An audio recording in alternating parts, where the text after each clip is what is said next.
Hello student. मैं मनीष मालवीय अनवेरा online school classes में आप सभी का स्वागत करता हूं। हम पढ़ रहे थे क्लास 11th की एग्रीकल्चर बायो का जो 13वां अध्याय है, लेसन नंबर 13 आनुवांशिकी जेनेटिक्स। ये हमारे इस लेसन का चौथा पार्ट है और लास्ट पार्ट होने वाला है इस अध्याय का। तो देखिए क्या होता है। हमने अब तक बहुत कुछ पढ़ा है, अनुवांशिकी की शाखा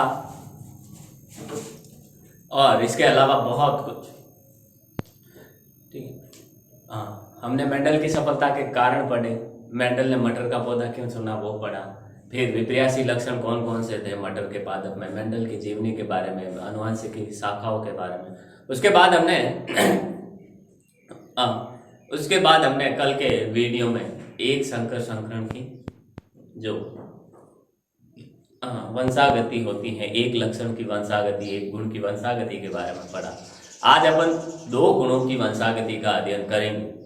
तो देखिए, दो गुणों की वंशागति का अध्ययन कैसे, द्विसंकर संकरण या फिर दो गुणों की वंशागति का अध्ययन करेंगे। जो मेंडल ने प्रयोग किया था उसको द्विसंकर संकरण या दो गुणों की वंशागति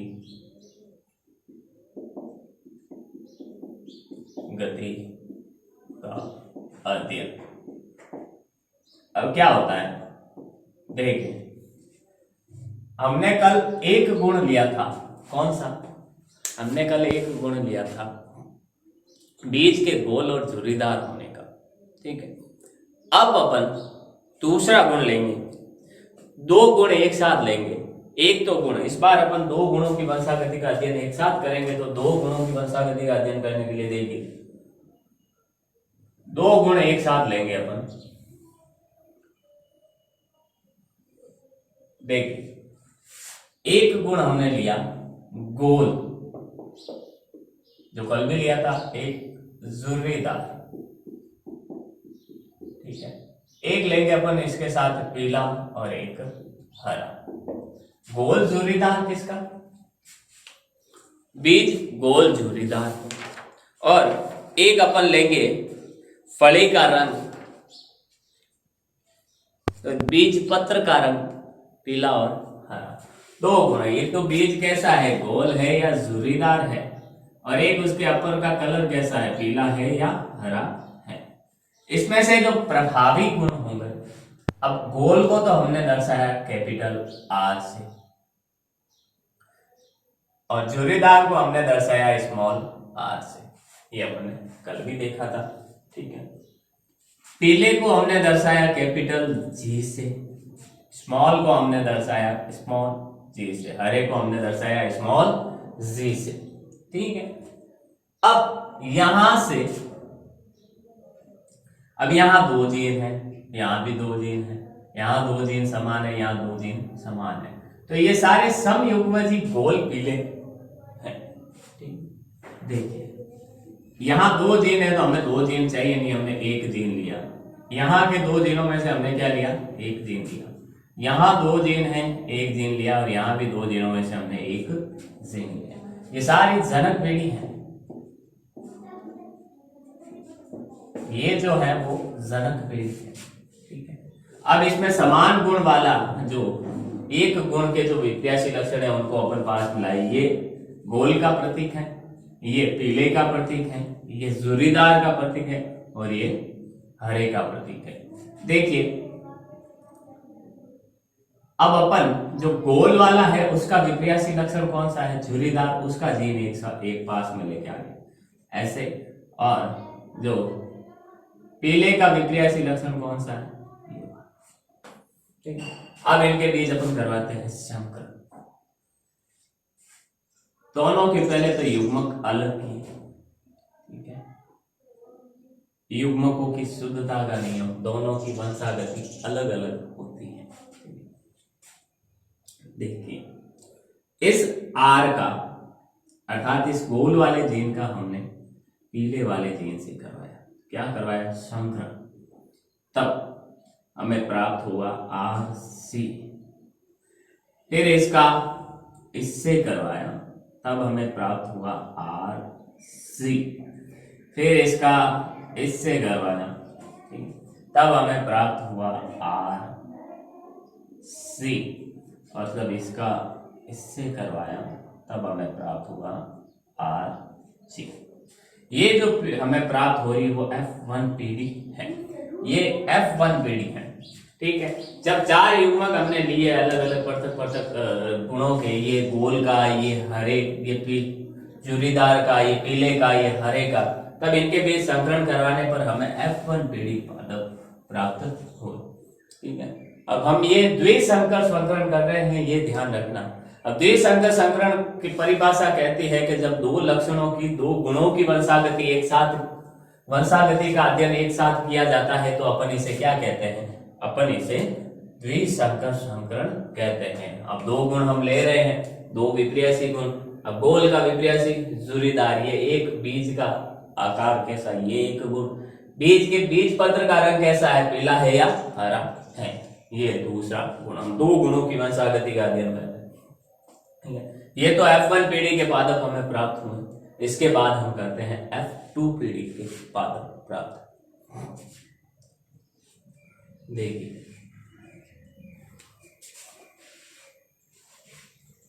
अब अपन F2PD के पादपों की गणना अपन प्राप्त करेंगे, अर्थात दूसरा संकरण अपन करवाएंगे।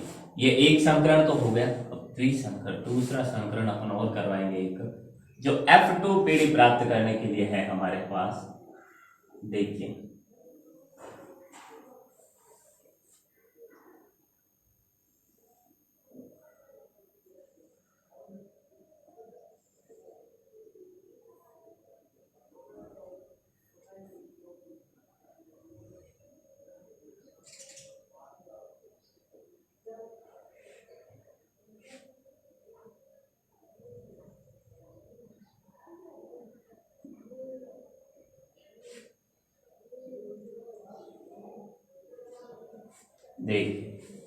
F2PD प्राप्त करने के लिए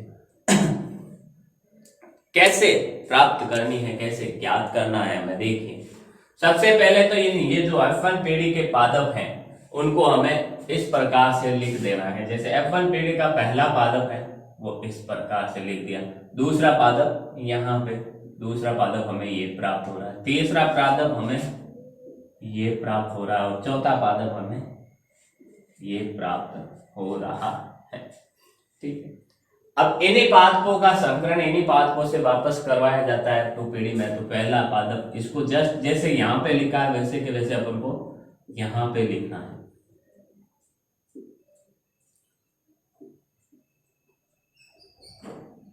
इस प्रकार, ठीक है, ऐसे लिख दिया।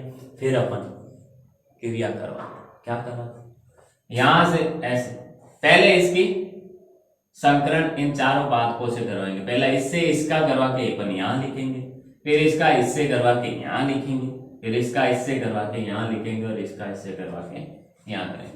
तो यहाँ RG, कैपिटल RG है, दोनों सामने भी कैपिटल RG, इनका संकरण करवाएंगे तो हमें प्राप्त होगा दोनों कैपिटल R और दोनों ही कैपिटल G।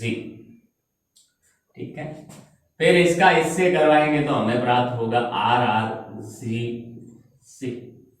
फिर इसका इससे करवाएंगे तो हमें प्राप्त होगा RGG। फिर इसका इससे करवाएंगे तो हमें प्राप्त होगा RRGG। इसका इससे करवाएंगे तो RRGG। इसका इससे करवाएंगे तो दोनों कैपिटल R और दोनों ही स्मॉल g। फिर इसका इससे करवाएंगे तो एक कैपिटल R एक स्मॉल r और एक कैपिटल G दूसरा भी कैपिटल G। ठीक है, फिर इसका इससे करवाते हैं अपन तो हमें प्राप्त होंगे इस प्रकार से। तो ये अपन संकरण करवा रहे हैं इनके बीच, फिर इसका इससे करवा के इसमें लिखेंगे। बस संकरण करवाने का मतलब है जो जीन है उसको वहां पर लिख देना है। देखिए, अगला इसके बाद ये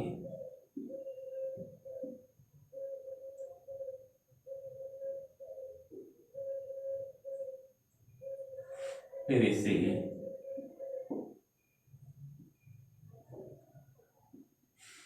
फिर इसका इससे,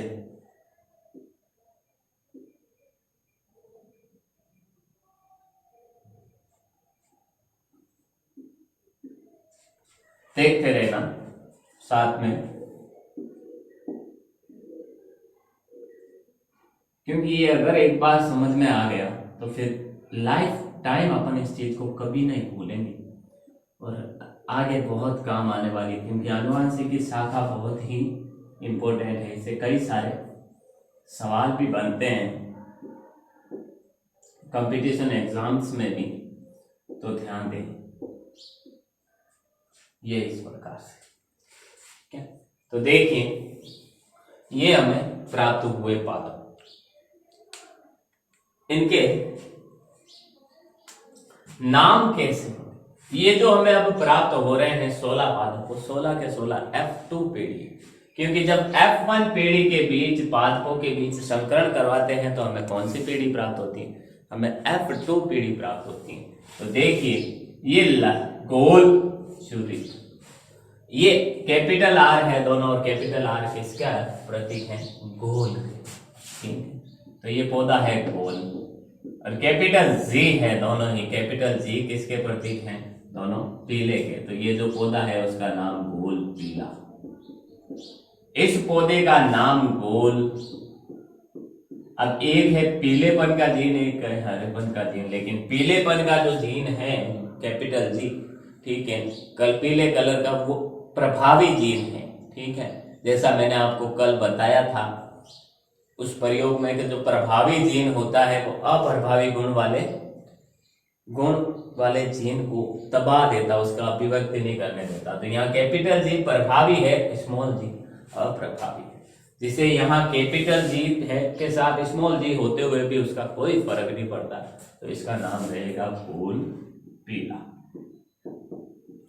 ये रहेगा गोल पीला, इसका भी नाम गोल पीला, इसका नाम गोल पीला, इसका भी नाम गोल।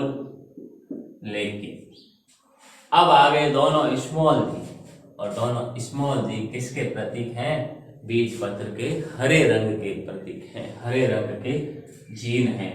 तो अब यहां पर आएगा हरा, फिर ये गोल हरा, सॉरी हरा नहीं है, अब दोनों कैपिटल जी है इसलिए आएगा गोल पीला, ये आएगा गोल फिर से हरा, फिर आएगा ये गोल पीला, ये आएगा गोल पीला, ये होगा हरा, सॉरी। अब दोनों कैपिटल R है, और कैपिटल R किसके प्रतीक है, जुर्रीदार के। कैपिटल R जुर्रीदार के प्रतीक है, तो जुर्रीदार, और कैपिटल है तो कैपिटल जी है तो नाम होगा जुर्रीदार पीला। ये है जुर्रीदार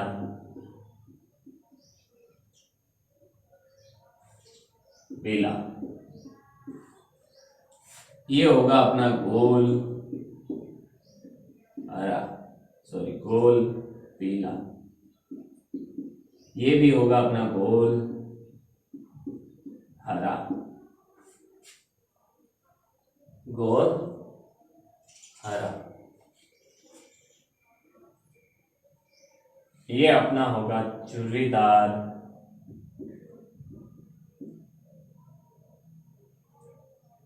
पीला, और ये होगा चुर्रीदार हरा।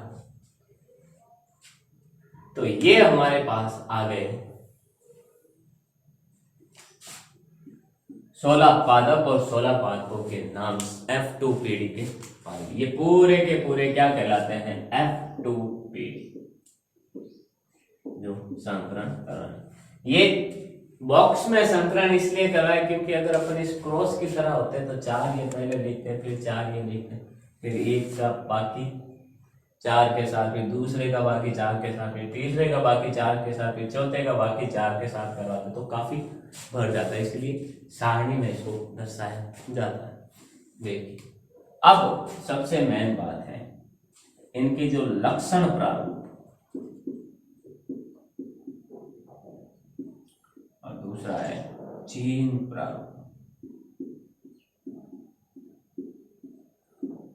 लक्षण प्रारूप और जीन प्रारूप कहते हैं। लक्षण प्रारूप का मतलब बाह्य प्रतीति या बाह्य आकारिकी कैसी, बाहर की आकारिकी, अंदर ये जो जीन है उसको अभी हमें नहीं देखना है, हमें देखना है उसका नाम क्या है। ये नाम लिखने का बस यही महत्व है कि हमें नाम से पता चल जाएगा कि ये बाहर से कैसे दिख रहे हैं, हम इनका लक्षण प्रारूप आसानी से निकाल सकते हैं। जैसे पहला पादप है गोल पीला, ठीक है, ऐसे गोल पीला वाले पादप कितने हैं, 1 2 3 4 5 6 7 8 और 9। और कोई गोल पीला वाला पादप है? नहीं है। तो इसका गोल पीला वाला पादप कितना है, 9 अनुपात। फिर अगला पादप लीजिए, गोल पीले वाले तो अपन ने ले लिए, दूसरा कौन सा आ रहा है, गोल हरा। तो एक गोल हरा, दूसरा गोल हरा, तीसरा कहीं गोल हरा है क्या, ये रहा, ये तीसरा गोल हरा। तो 3 पादप गोल हरे के। अगला देखिए, गोल हरे के बाद वापस गोल पीला, और कोई पादप अलग है तो देखिए ये गोल पीला, ये चुर्रीदार पीला आ रहा है। अब चुर्रीदार पीले पादप कितने हैं, 1 2 3, ऊपर कहीं नहीं है, तो चुर्रीदार पीले पादप कितने हैं, 3 पादप है। और अगला कौन सा पादप बाकी रहा है, सिर्फ एक ही बचा है, चुर्रीदार हरा वाला, वो कितना है, 1 ही है। तो ये इस F2 पीढ़ी का जो लक्षण प्रारूप है, ठीक है, बाहर से। तो लक्षण प्रारूप कई बार ऐसे डायरेक्ट पूछा जाता है 1 नंबर के सवाल में। क्या पूछा जाता है, ये पूछा जाता है कि F2 पीढ़ी के मेंडल के द्विसंकर संकरण प्रयोग के F2 पीढ़ी का लक्षण प्रारूप कितना है, ठीक है। तो अपन को बस डायरेक्ट वहां पर 9:3:3:3:1 लिखना होता है, और 1 नंबर का सवाल में ये आता है। लेकिन ऐसे भी कई बार पूछ सकते हैं कि जीन प्रारूप कितना है, F2 पीढ़ी का द्विसंकर संकरण में F2 पीढ़ी का जीन प्रारूप कितना है। तो जीन प्रारूप भी अपन ज्ञात कर लेते हैं। कैसे ज्ञात करते हैं, लक्षण प्रारूप का मतलब था बाहर से कैसा दिख रहा है, जीन प्रारूप का मतलब है कि अंदर पौधे के अंदर की जीन संरचना कैसी, जीन मैच करना चाहिए आपस में, हाँ जीन मैच होना, दोनों कैपिटल आर और दोनों ही कैपिटल जी है इस पौधे के जीन। क्या ऐसा बाकी 15 पौधों में कोई है जिसके दोनों ही कैपिटल आर हो जीन और दोनों ही कैपिटल जी हो? देखते हैं।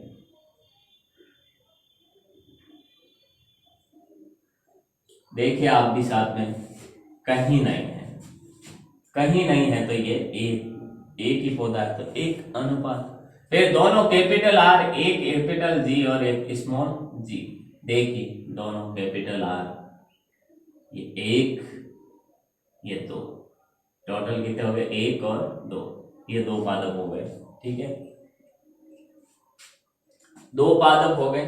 फिर देखिए आगे कहीं ऐसा और पादप है क्या जिनमें दोनों कैपिटल आर और दोनों ही कैपिटल आर और एक कैपिटल जी और एक स्मॉल जी हो? कहीं भी ऐसा पादप नहीं है। तो कितने पादप हो गए टोटल, 2। उसके बाद एक कैपिटल आर एक स्मॉल आर, दोनों ही कैपिटल जी। ऐसा कोई पादप है क्या, ये 1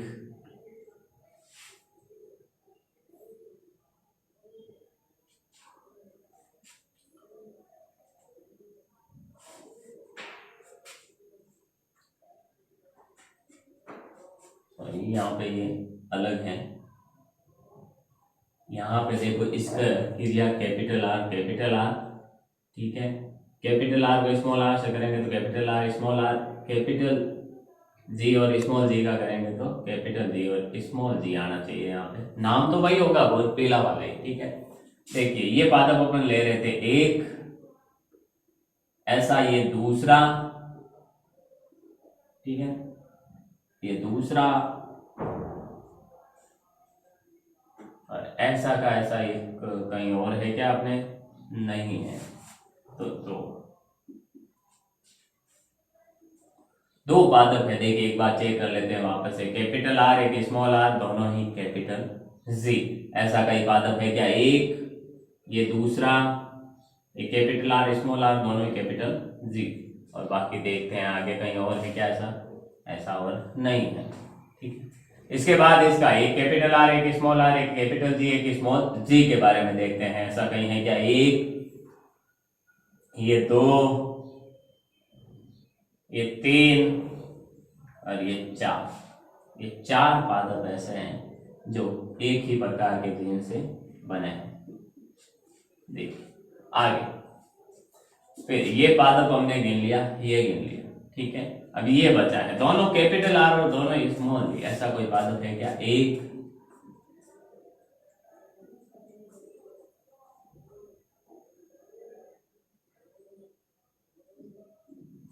दोनों कैपिटल आर और दोनों स्मॉल जी। ऐसा कहीं पादप हमें दिखाई नहीं दे रहा है।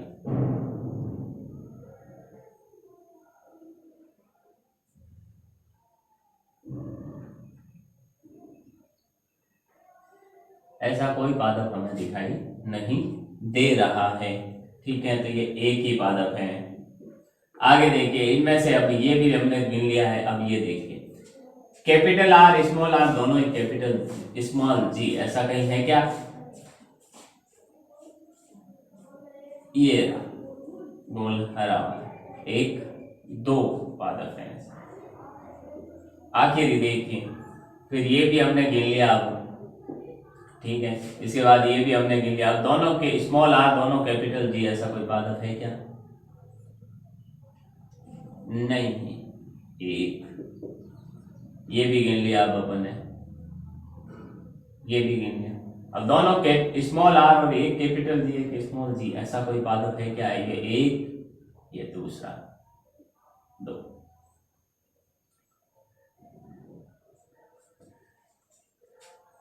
फिर ये भी अपन ने गिन लिया, ये भी गिन लिया, ये भी गिन लिया। पीछे बचा एक, दोनों स्मॉल आर और दोनों स्मॉल जी वाला एक ही पादप है, इसलिए ये वाला। तो ये हो गया इनका जीन प्रारूप। कई बार ये सवाल डायरेक्ट पूछ लिया जाता है कि द्विसंकर संकरण का, जैसे मैंने आपको बताया, द्विसंकर संकरण का जीन प्रारूप क्या होता है ये बताइए आप। तो उस टाइम हम इतना सब कुछ करके नहीं निकालना चाहिए, हमको ऐसे डायरेक्ट ध्यान रखना चाहिए कि 1:2 2:4 अनुपात 1:2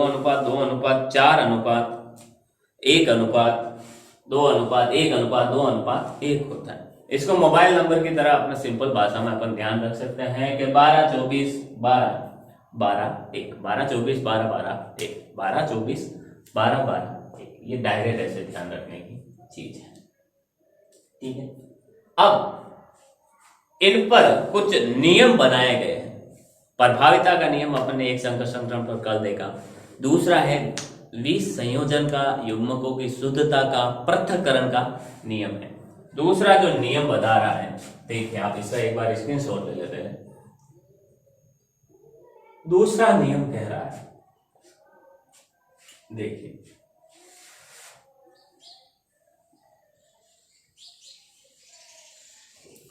दूसरा नियम क्या कह रहा है? दूसरा नियम था हमारे मेंडल की वंशागति का नियम, या जैसे पहला नियम कह सकते हैं वंशागति का पहला नियम, वो है विसंयोजन का नियम।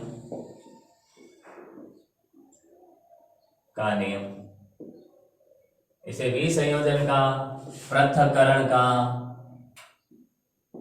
या युग्मकों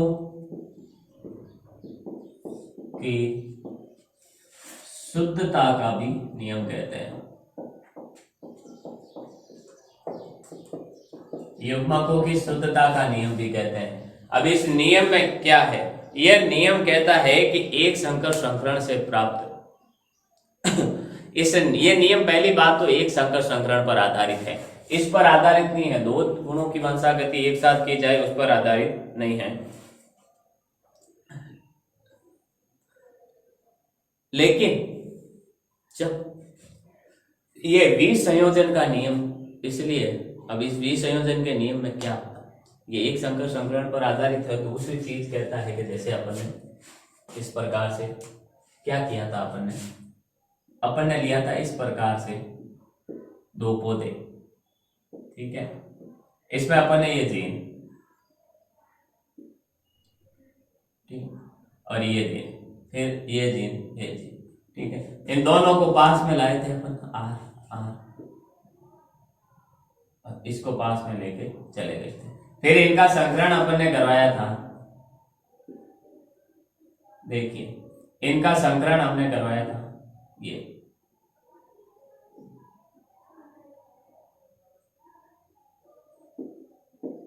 इसका इससे करवाया था और इसका इससे करवाया था।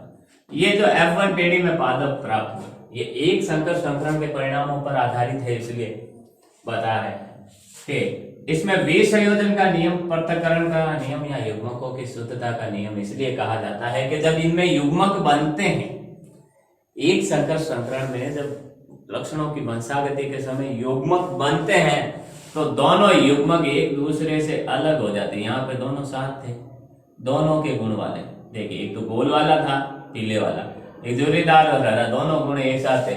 लेकिन जब इनके युग्मक बने, ये दोनों अलग अलग हो गए, ये अलग चला गया, ये अलग चला गया, ये अलग चला गया, ये अलग चला गया। युग्मकों के अलग होने के कारण इसे पृथक्करण का नियम कहा जाता है, ठीक है। फिर युग्मक आपस में पृथक्करण हो जाता, अब ये इकलौता जीन है, ये इकलौता जीन है, ये इकलौता जीन है और ये इकलौता जीन। जब दोनों साथ में थे तो हम कह सकते थे कि ये अशुद्ध है, लेकिन अब ये दोनों ही जीन यहां से अलग हो गए, ये यहां से अलग हो गया, ये अब लक्षण अलग अलग वंशागति कर रहे हैं, अलग अलग हो गए हैं, इसलिए पृथक्करण का नियम और दूसरे गुण के जीन के साथ नहीं है, इसलिए इसे युग्मकों की शुद्धता का नियम कहते हैं। अब ये युग्मक बिल्कुल शुद्ध है, ना तो इसके साथ झुर्रीदार वाला जीन है, ना इसके साथ कोई पीले वाला जीन है, ना कोई हरे वाला जीन है, ठीक है। और फिर जब अपन इसका वापस संकरण करवाते हैं F1 पीढ़ी में, तब क्या करते हैं, ये वापस पुनः युग्मकों से संलयन हो जाते हैं। जैसे ये पहला इसका इससे करवाया तो गोल और पीला वाला युग्मक पुनः संयोजित हो जाते हैं। जैसे यहाँ पर भी ये कैसा था, गोल पीला था, अब यहाँ भी इसमें गोल और पीले के जीन वापस आ गए हैं, वापस पुनः यहाँ से युग्मक बनाए अपन ने, फिर से वापस ये संयोजित हो जाते हैं, इसीलिए इसको विसंयोजन का नियम कहते हैं। अब इस नियम के अनुसार होता क्या है, ये नियम क्या कहता है, देखो ये पहली चीज तो ये एक संकर संकरण पर आधारित है। पहली चीज ये एक संकर संकरण पर आधारित है, एक संकर संकरण के परिणामों पर आधारित है, ठीक है। अब इस नियम के अनुसार, इस नियम के अनुसार क्या होता है, ये नियम, इस नियम के अनुसार प्रत्येक युग्मक प्रत्येक गुण के युग्म विकल्पी एक दूसरे से अलग होकर वंशागति करते हैं। वंशागति का मतलब आगे की तरफ गमन करते हैं, एक दूसरे से अलग अलग होकर, जैसे मैंने आपको बताया था। युग्म वंशागति करते हैं, यहां लिख देते हैं ये पृथक्करण, इसलिए इसको क्या कहते हैं, पृथक्करण का नियम कहते हैं, ठीक है। वंशागति अलग अलग, एक दूसरे से अलग अलग होकर वंशागति करते हैं, इसलिए इसको पृथक्करण का नियम कहते हैं। तथा बाद में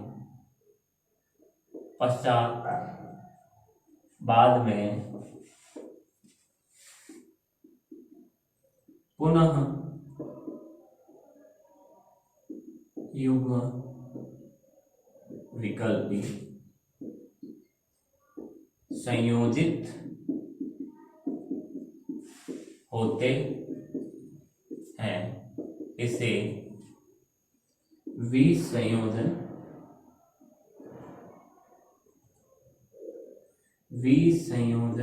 कहते हैं। इसे विसंयोजन कहते हैं। इसे क्या कहते हैं? विसंयोजन कहते हैं। ये इस नियम है, ठीक है।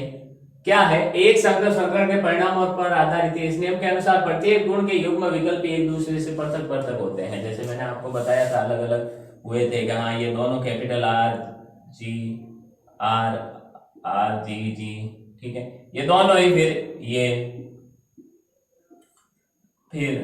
ये पास में आ गए इस प्रकार से। फिर आगे चल के ये इस प्रकार से युग्म बने। अब दोनों युग्मों के लिए विकल्प पहले तो अलग अलग होते हैं, ठीक है, फिर इनका आपस में क्रिया में क्या होता है? वापस संयोजन होता है। इसीलिए इसको विसंयोजन कहते हैं। पृथक्करण का नियम अलग होने के कारण और युग्मकों की शुद्धता के कारण, क्योंकि अब ये यहाँ पर पहले इसके साथ था, अब ये एकदम अकेला है, अर्थात शुद्ध है, ठीक है। तो ये है अपना नियम। अगला जो नियम है वो स्वतंत्र अपव्यूहन का नियम कहलाता है। उसका नाम है स्वतंत्र अपव्यूहन का नियम।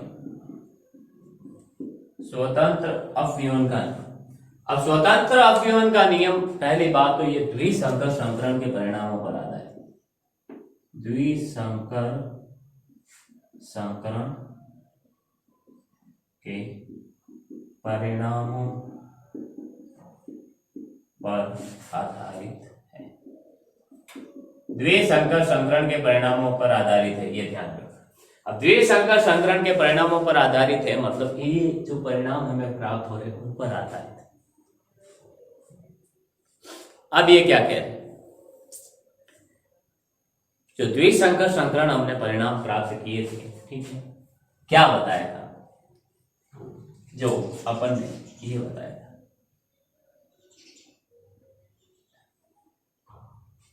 द्विसंकर संकरण का जो ये स्वतंत्र अपव्यूहन का नियम है वो क्या कहता है? स्वतंत्र अपव्यूहन का नियम कहता है, इस नियम के आधार पर ये अगला नियम बनाया है। इस नियम में कहा गया कि वंशागति करते एक दूसरे से अलग होकर वंशागति। तो स्वतंत्र अपव्यूहन के नियम में ये क्या गया कि स्वतंत्र अपव्यूहन के नियम में कहा गया कि जो युग्म विकल्पी होते हैं वो एक दूसरे से अलग होकर वंशागति करते हैं, ठीक है, ये दूसरा नियम है। लेकिन केवल एक दूसरे से अलग होकर वंशागति भी नहीं करते, बल्कि इनके साथ दूसरा जीन कौन सा उपस्थित था उससे भी इनको कोई फर्क नहीं पड़ता है। दूसरा जीन कौन सा था उससे उनको कोई फर्क नहीं पड़ता है। जैसे देखिए हमने ये पढ़ा था, ठीक है, ये तो आपने लिख लिया है।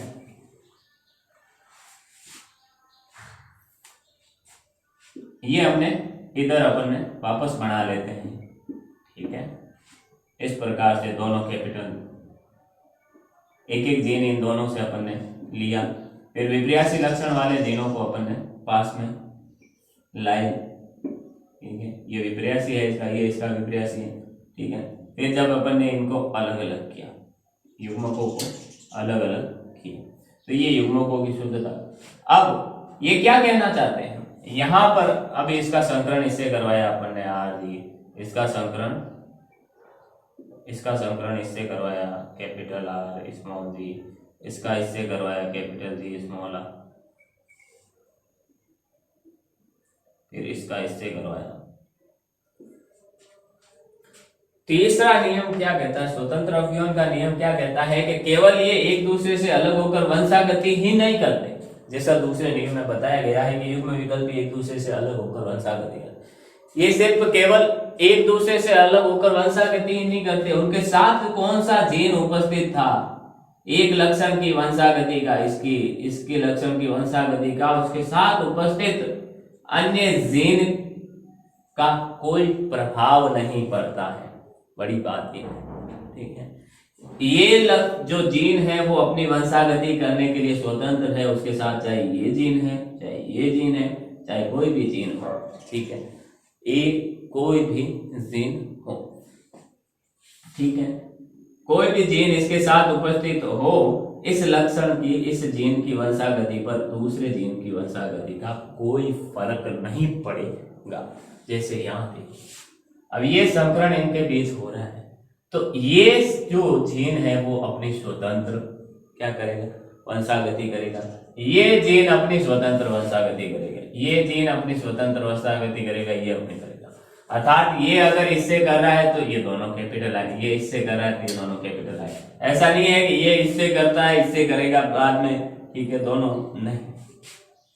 ये एक जीन अपनी वंशागति के लिए स्वतंत्र है, ये जीन अपनी वंशागति के लिए स्वतंत्र है। देखिए, इस नियम के अनुसार,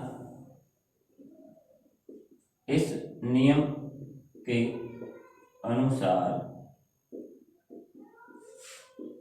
युग्म विकल्पी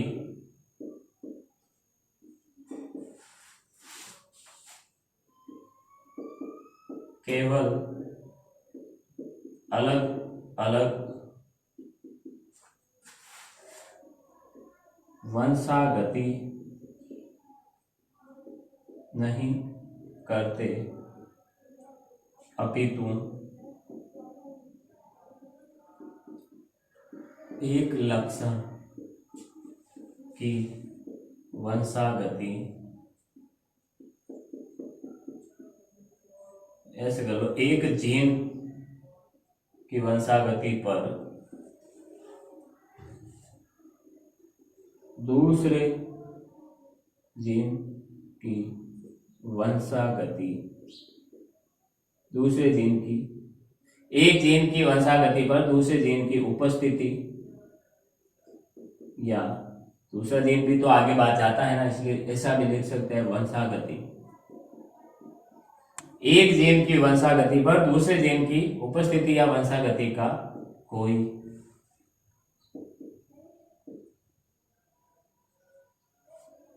वंशागति को प्रभावित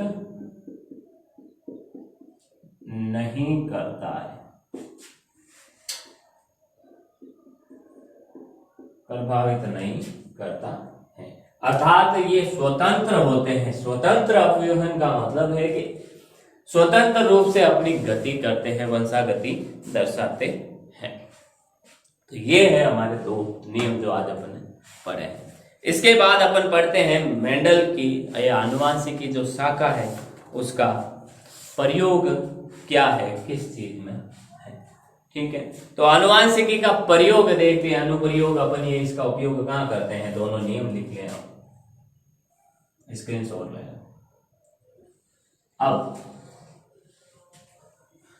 आनुवांशिकी के अनुप्रयोग अपन देख लेते हैं। अपन खुद कई चीजों में इनके उपयोग देखते हैं। तो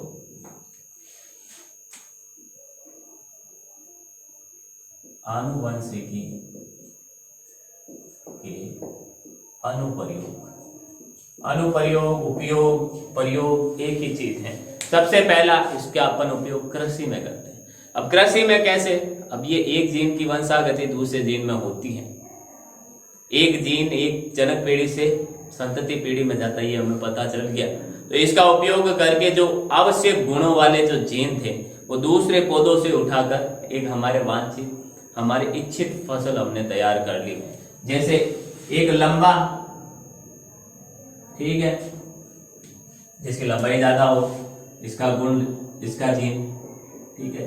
एक जिसका परिपक्वन काल कम हो, परिपक्वन काल कम हो, उसका जीन। ये हमने दोनों ही जीन, लंबाई भी ज्यादा, परिपक्वन काल भी ज्यादा, कम हो, ठीक है, काल कम हो। ये गन्ने में डाल दिया, जिसकी लंबाई ज्यादा है, गन्ने की लंबाई ज्यादा होगी तो हमें ज्यादा उत्पादन होगा, ठीक ठीक है। और परिपक्व काल कम हो अर्थात दोनों के क्या हो, परिपक्व काल कम हो अर्थात बहुत कम समय में पक जाए। ठीक है, ये दोनों जीन उठा के हमने क्या किया, दोनों के बीच संकरण करवाया, दोनों पादपों के बीच संकरण करवाया और एक ऐसा पादप हमने प्राप्त कर लिया जिसमें जो लंबा भी है और क्या है, जिसका परिपक्वन काल कम भी है, जिसका परिपक्वन काल कम भी है। ये दोनों चीजें हमने प्राप्त कर ली एक ही पौधे के अंतर्गत, दोनों विशेषताएं।